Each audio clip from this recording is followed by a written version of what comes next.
Bismillahirrahmanirrahim. Assalamualaikum warahmatullahi wabarakatuh.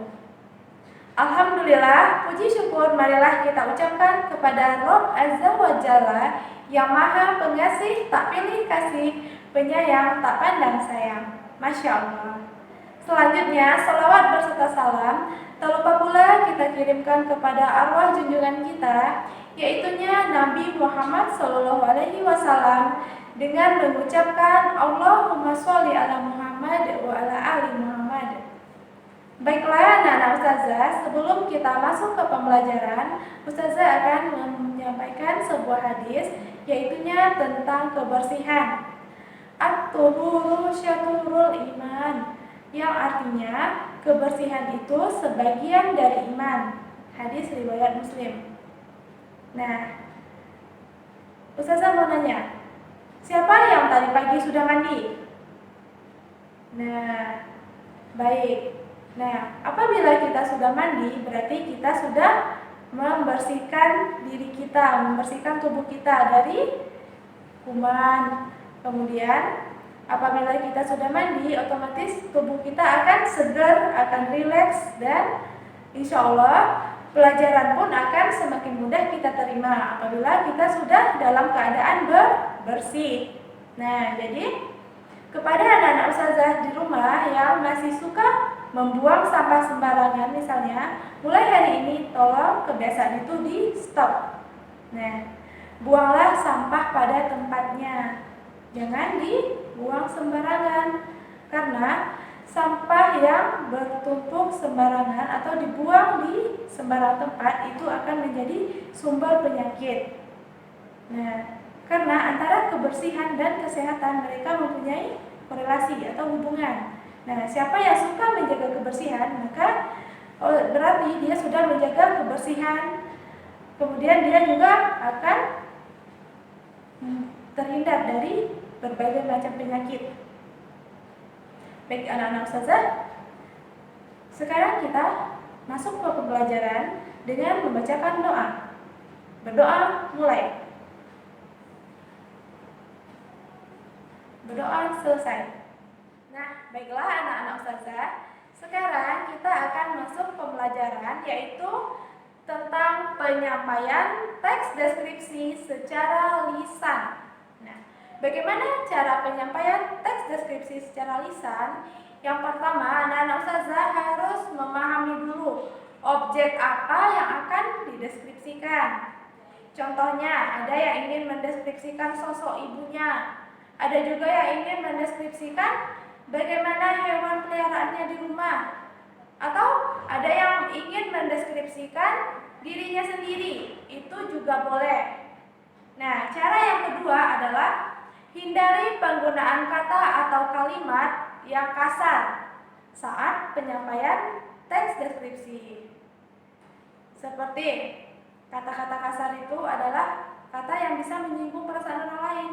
Itu tidak boleh disampaikan ketika mendeskripsikan sesuatu.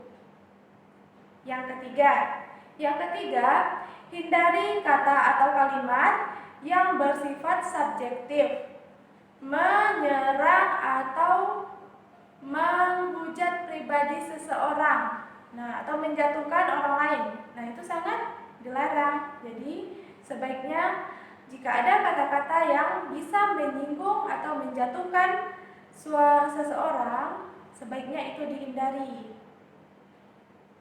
Nah, yang keempat, cara penyampaian teks deskripsi secara lisan. Yang keempatnya adalah hindari penggunaan kata yang bersifat sara untuk mendeskripsikan sebuah objek. Nah, yang kelima, gunakanlah kalimat yang mudah dipahami. Gak perlu menggunakan kata yang berbelit-belit. Katanya lugas dan mudah dimengerti. Yang keenam, sampaikan deskripsi objek secara rinci atau secara runtut. Harus beraturan dari atas sampai ke bawah atau dari awal sampai akhir. Jadi nggak boleh bercampur-campur, harus secara rinci. Selanjutnya, Ustazah akan menjelaskan cara penyampaian teks deskripsi secara tulisan. Berarti itu ditulis.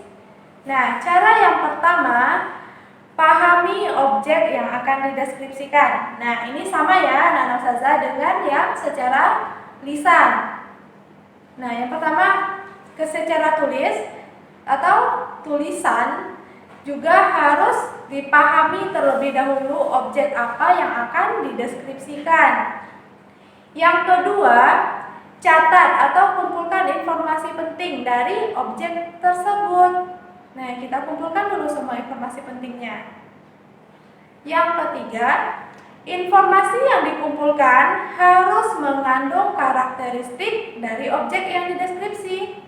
Nah, seperti kita ingin mendeskripsikan hewan peliharaan kita, kucing misalnya, kita harus mendeskripsikannya itu secara detail dengan cara kita kumpulkan terlebih dahulu informasi mengenai kucing kita tadi, seperti matanya warna apa, bulunya warna apa, kemudian dia suka makan apa, harus dikumpulkan dulu karakteristik atau ciri-cirinya.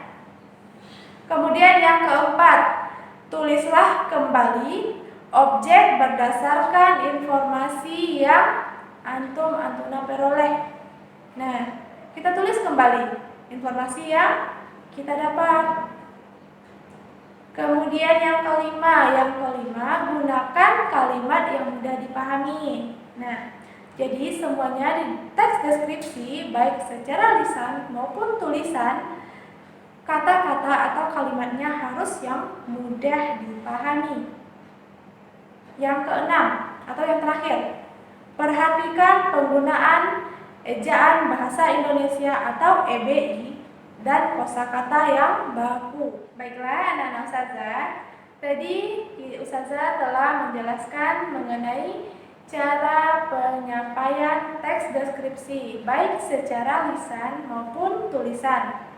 Sekarang kita akan membahas mengenai cara penyusunan dan penyuntingan teks deskripsi.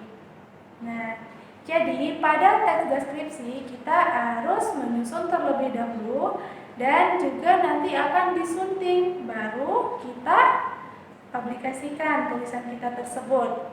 Nah, yang pertama kita masuk pada cara penyusunan teks deskripsi. Yang pertama, kita harus menentukan topik terlebih dahulu. Topik apa yang ingin antum-antunan deskripsikan. Jadi tentukan topik, itu adalah langkah yang pertama dalam penyusunan teks deskripsi. Yang kedua, tentukan tujuan penulisan. Nah, untuk siapa tulisan itu dibuat, harus ditentukan tujuannya, supaya nanti bahasanya juga menyesuaikan. Apakah untuk publik, apakah untuk pribadi sendiri, atau untuk sekelompok orang saja. Jadi bahasanya itu tergantung kepada tujuan penulisan kita.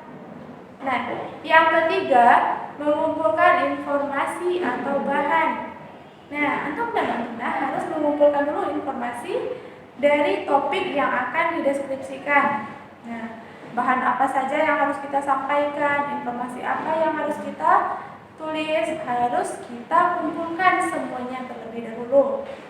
Nah, yang keempat, membuat kerangka tulisan. Nah, jadi sebelum menyusun teks deskripsi harus dibuat dulu yang namanya kerangka tulisan.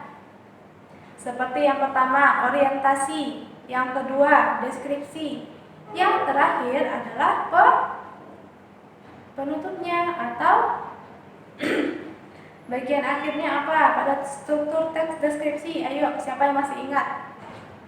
Nah, ada 3 struktur teks deskripsi. Yang pertama, orientasi. Yang kedua, deskripsi. Yang ketiga, ayo siapa yang tahu? Yang bagian akhir dari struktur teks deskripsi. Nah, itu akan ustazah jadikan tugas. Nanti jawabannya tulis di Google Form. Nah, kita lanjut. Yang kelima, mengembangkan kerangka tulisan. Jadi, Dari kerangka yang telah disusun tadi, kita kembangkan menjadi sebuah paragraf atau beberapa paragraf, sehingga dia menjadi suatu kesatuan yang utuh dalam teks deskripsi tersebut. Nah, sekarang yang terakhir, bagian akhir dari cara penyusunan teks deskripsi adalah menentukan judul. Nah, itu pada bagian akhirnya. Jadi, antum dan antuna tidak perlu repot-repot memikirkan apa judulnya di awal.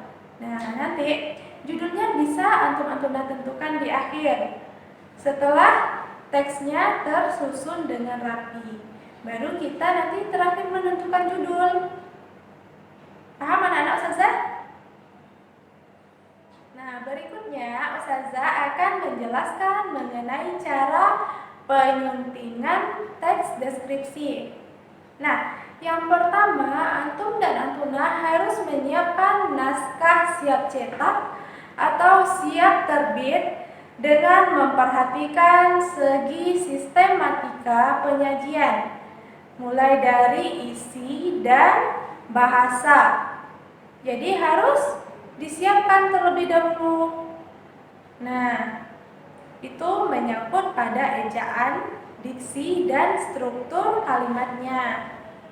Apakah sudah sempurna atau ada lagi yang harus diperbaiki? Nah, jadi itu dia yang harus diperhatikan ketika menyunting teks deskripsi. Nah, yang kedua, harus merencanakan dan mengarahkan penerbitan mulai dari surat kabar atau majalah. Nah, kita harus bisa kita arahkan kepada surat kabar mana yang mau kita terbitkan, ke majalah mana yang ingin kita terbitkan tulisan kita tadi. Kita harus mengarahkan kepada orang tersebut. Nah, ini yang harus disunting, ini yang harus disunting, harus dijelaskan secara jelas atau detail. Nah, yang ketiga, menyusun atau merakit, baik itu film, peta atau pita rekaman. Nah, jadi harus disusun dengan memotong-motong dan memasang kembali. Nah, jadi hal yang kita deskripsikan itu bisa kita buat dalam bentuk film pendek atau video-video pendek. Nah, yang jelas tidak hanya dalam bentuk tulisan saja, teks deskripsi itu bisa dipublikasikan, tapi juga bisa dalam bentuk video ataupun audio. Nah, baiklah anak-anak Ustazah, untuk hari ini kita cukupkan pembelajarannya sampai di sini. Nah, karena kita sudah selesai bab mengenai teks deskripsi atau bab 1, berarti pekan depan kita mulai PH atau ulangan. Jadi anak-anak Ustazah harus menyiapkan di rumah. Yang pertama yaitu catatannya harus lengkap, atau siapa yang nggak mencatat, kan kemarin Ustazah sudah kasih modul juga. Nah, itu bisa diulang-ulang kembali membacanya di rumah, supaya nanti ketika Ustazah kasih ulangan bisa terjawab semua dan dengan nilai yang sempurna. Baik anak-anak Ustazah, kita tutup pembelajaran kali ini dengan membacakan doa kafaratul majelis. Subhanakallahumma wa bihamdika asyhadu an la ilaha illa anta astaghfiruka wa atubu ilaik. Baiklah, afwan minkum. Wassalamualaikum warahmatullahi wabarakatuh.